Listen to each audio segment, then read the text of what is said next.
আজকে বেনজির আহমেদ আজকে এখন তার হাজার হাজার বেরোচ্ছে আপনার অপকর্ম, লুটের ইতিহাস।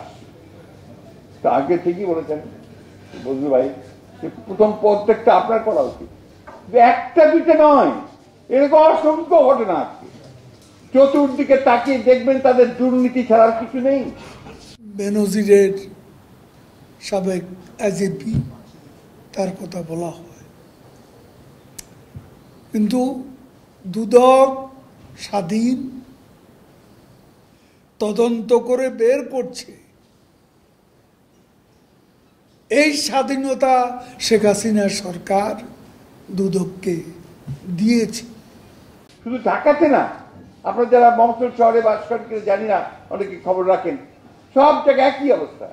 তাদের তথাকথিত দামি ইলেকশনে নির্বাচিত বা আপনার মধ্যরাতে নির্বাচিত সব তথাকথিত এমপি টেপি যা আছে, এরা এখন আকণ্ঠ নিবন্ধিত টাকার ভারে মারা পড়ার অবস্থা। কিন্তু এরা সব বিদেশে বাড়ি করে। এক ভূমি প্রতিমন্ত্রী যে ছিল আগে, তারই নাকি আপনার 365টা বাড়ি লন্ডনে। সেখানে কি করবেন আপনারা? বেনজিরের অবৈধ সম্পদের বিষয়ে এখন তদন্ত হচ্ছে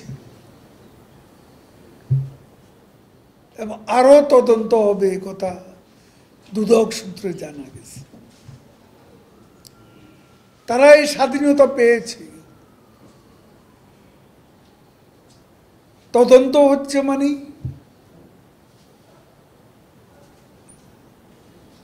বিচারের মামলা হলে বিচারের মুখোমুখি হতে হবে।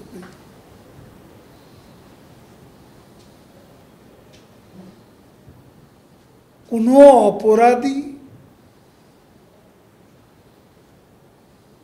অপরাধী শাস্তি ছাড়া পার পাবে না শেখ হাসিনার উপর। সেনাপ্রধান আজিজের কথা বলতেন। আজিজ কার সৃষ্টি? তাদের সৃষ্টি। আজিজের অবস্থান ছিল কোথায়? কোথা থেকে তাকে কোথায় টেনে তোলা হয়েছে? সেনাবাহিনী প্রধান। তিনিও যদি অপরাধী হন,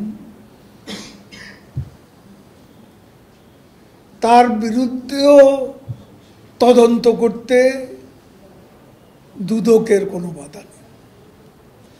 দুর্নীতি দমন কমিশন তদন্ত করতে পারে। অপরাধী হলে অপরাধের জন্য শাস্তি পেতেই তিনি যেই হন। তখন দেশ স্বাধীনতার জন্য আমরা লড়াই করেছিলাম, আর দেশ রক্ষা করার জন্য এখন এই লড়াই। এই দেশকে বাঁচাতে হবে, সেই লড়াই এখন। মির্জা ফখরুল এবং বিএনপি নেতাদের যারা এখন কথায় কথা সাবেক আইজিপির দুর্নীতির কথা বলে, তাদের আমলে আশরাফুল হুদা আইজিপি কে করেছে তার বিচার? বিএনপি আমলে কি তার বিচার হয়েছে? তারপর রকিবুল হুদা চট্টগ্রামে শেখ হাসিনার প্রাণনাশের সঙ্গে জড়িত, এই রকিবুল হুদার বিচার কি হয়েছে? তারপরে কোহিনূর, এসপি কোহিনূরকে তখন বলা হতো ভিআইপি এসপি।